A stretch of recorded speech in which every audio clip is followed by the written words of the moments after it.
The Bible makes great reference to characters whose faith was exceptional, even in circumstances where you and I would be throwing in the towel.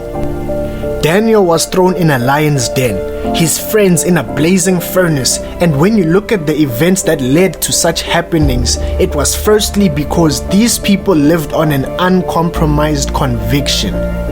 Daniel's fast comes from him refusing to eat certain foods with his friends, which at the time got the king's attention.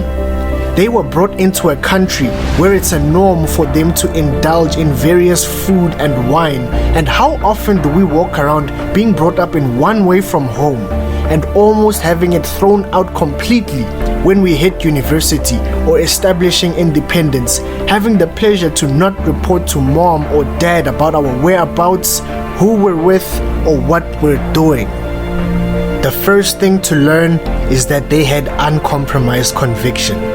How often do you find yourself in situations where someone or a group of people are trying to impose a lifestyle on you? Smoking because it looks cool, drinking because it only momentarily impairs your cognizance, sex with your boyfriend or girlfriend because you're gonna get married anyway, right? Or whatever other reason there is which you accept to defile your body and God's temple. All of these things and more are no different to the various food and wine presented to Daniel and his friends. They all feed the flesh. It is one of the things that Jesus strongly urges us to be steadfast in. The spirit is willing, but the flesh is weak. Matthew 26:41.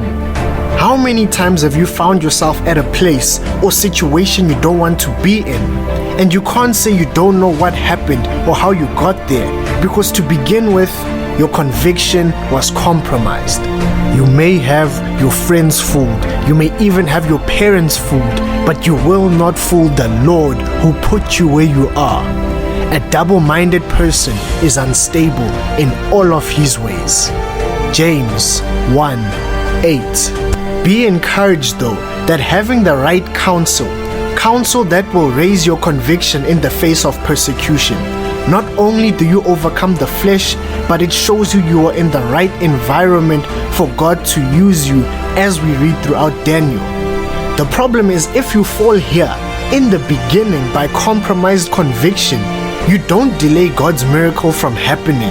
You really don't. He'll just send somebody else to do it, and that's where you miss out on saying it was you whom He used to get the job done.